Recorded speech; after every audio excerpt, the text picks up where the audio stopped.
morning mga Mars! Ngayon, ang gagawin natin ay tuturuan po kayo kung paano gumawa ng DIY na ponytail. Yan, pasensya na po kayo kasi medyo maingay dito. Nandito ako sa tindahan. Kaya, focus po tayo dito. Ngayon, ang ginawa ko, unang-una, ito po ay palda ko na hindi ko na ginagamit. Naggupit po ako ng ganito kahaba. Yan. Tansyahin nyo na lang po ang haba. Siyempre, dahil sa itim to, itim din ang sinulid natin. Tapos, ang gagawin nyo, pag ganito na po yung, yung sukat niya, ganito rin ang lapad, ang gagawin nyo, siyempre, tatahiin nyo. Tatahiin nyo dito. Yan. Medyo matagal-tagal po tayo kasi po, ituturo ko po sa inyo, step by step. Ito po ay magandang pagkakakitaan.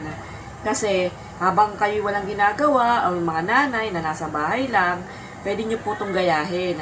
Kasi kung lalo na kung marunong naman kayo magtahi at mahilig kayo sa pagtatahi, yan, gayahin nyo po ito. Tapos, maibibenta nyo po ito. Kung wala naman kayong puhunan, may stock naman kayong sinulid sa inyo, at yung tela naman, hindi nyo naman binili, pwede nyo na pong ibenta ng 10 pesos para mabilisan. Ibenta nyo ng pang wholesale. Yan, para mabilis at makakagawa ulit kayo.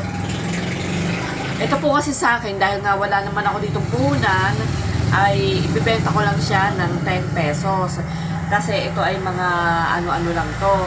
Mga damit lang namin sa bahay na hindi na ginagamit. Pasensya na po kayo dahil talagang maingay dito. Tabing kalsada po kami. Dahil ito po ay tindahan namin ng LPG. Naisipan ko lang tong gawin kasi nag-iisip ako na habang ako'y nagtitinda dito, naiinip ako kaysa habang nanonood din ako sa YouTube o sa mga Facebook, sa habang nanonood ako ng movie, naisip ko wala akong ginagawa, kaya sabi ko, hanap ako ng pagkakaabalahan. Ito ang naisip ko. Yan, nung una, bumili ako ng ukay, mahabang dress na ukay. Yun yung una kong video.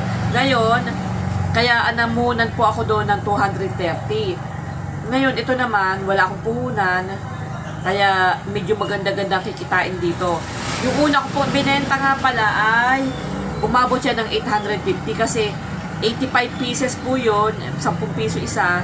Namurahan sila kasi 10 pesos lang. Dahil sa mga department store, mga 50 yun eh. Ayan, sa akin 10 piso lang. Ibibenta nila daw ng 25 pesos to 30 pesos. Ang daming dumadaan dito sa sakyan, kaya medyo maingay. Yan, ito po. Yan. Nagtatahi ako. Tapos, yan, malapit na matapos. Ngayon, pag natahi nyo na po yan, tapos nyo na po siyang tahiin, babaliktarin nyo naman siya. Nagtahi na ako. Ito maganda kulay black. Kasi kahit saan, bagay eterno. Ganyan lang po ang pagtatahi.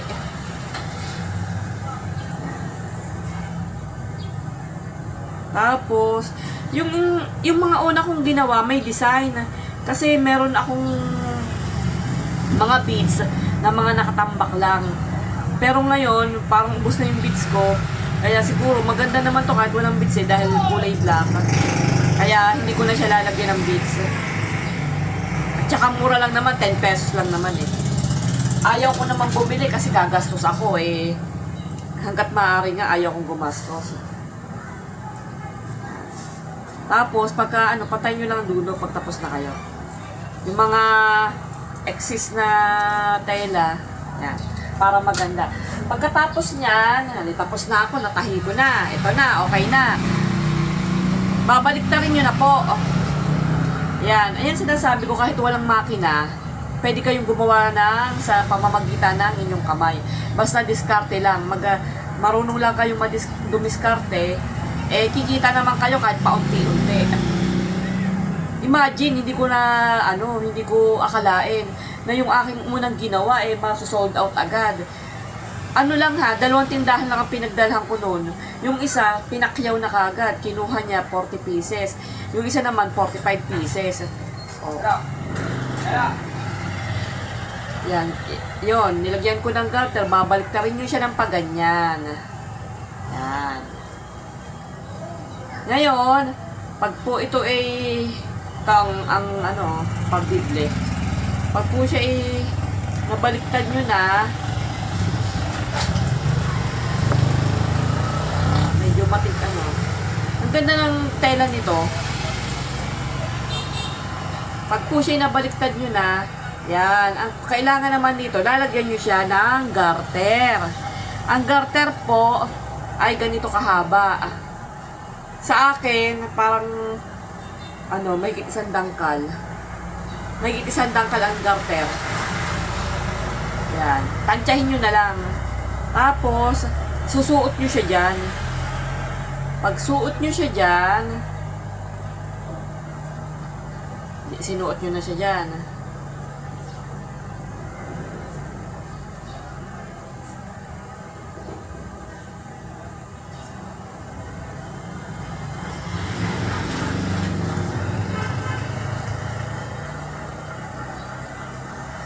Pag suot nyo na siya dyan, kukunin nyo yung magkabilang dulo.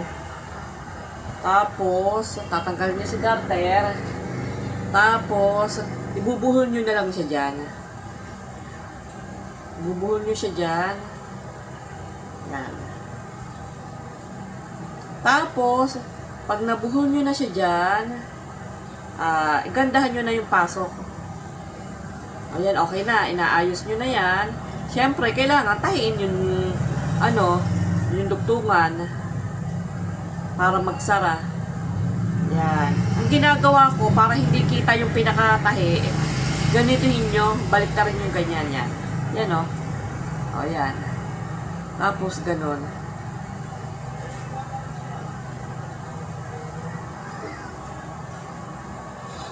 Tapos balik na rin ulit dito. Para maganda yung malinis yung pagkakatahi. Hindi siya nakalabas. Kaya makikita nyo to para tong tahi sa makina. Kala mo hindi tahi sa kamay. Kasi hindi kita yung pagkatahi Dahil nga, baliktad ang pagkakatahi nyo. Ayan o.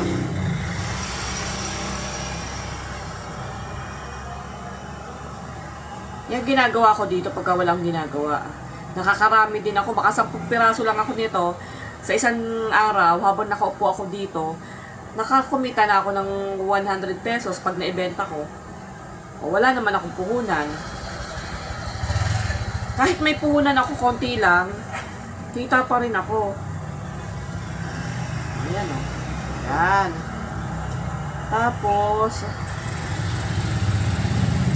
hanggat mababaliktad nyo pa rin, baliktarin nyo pa rin yung pinakadugtungan kasi para hindi halata at saka hindi siya makita yung pinakasinulid. O, di yan. Siyempre, hindi na kaya siyang ibaliktad. Na lang natin siya dito. At least, maliit na yung iyo tatahiin sa labas.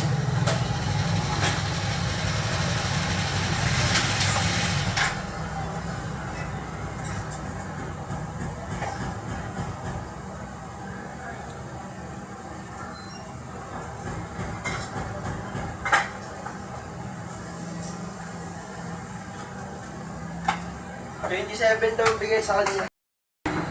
O yan, okay na. Ibubuhol na lang.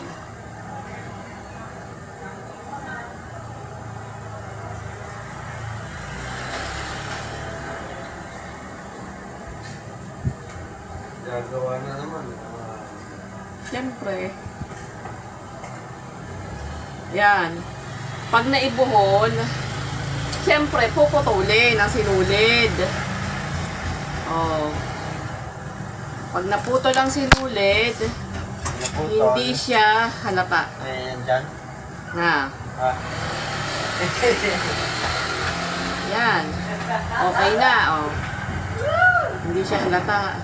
Ngayon, pwede siyang lagyan ng ng design dito. Katulad nung ginawa ko nung una, kaya lang wala na akong beads. Hindi na bagay dito yung beads na natira kasi mga black. Ito black. Kaya okay lang naman siya, di ba? 10 pesos. pag natapos na to, etong binili kong plastic sa TikTok, bali 51 pesos ang 200 pieces. Ito na, ilalagay na natin. Ilalagay mo na siya dyan. Pag nalagay mo na siya dyan, ang ganda oh. Di ba? Parang ginawa siya sa ano? Para siyang binibenta sa mall. Hindi siya halata oh. Ang ganda oh. Ayan. Ang ganda. Okay na. Oh. Ito oh. Meron pa ako isang ano, tapos na. Marami na ako natapos. O, di ba? 10 pesos. O, murang-mura siya. Ang dumi pala ng kuko ko sa kapatahi. Pasensya na po. Mamaya na ako maglilinis pag ano. Pagkatapos ko manahi. Kasi ano to eh. Saka susulisin. O, yan. Okay na po. Yan. 10 pesos. Okay. Yun lang po. Sana may natutunan kayo.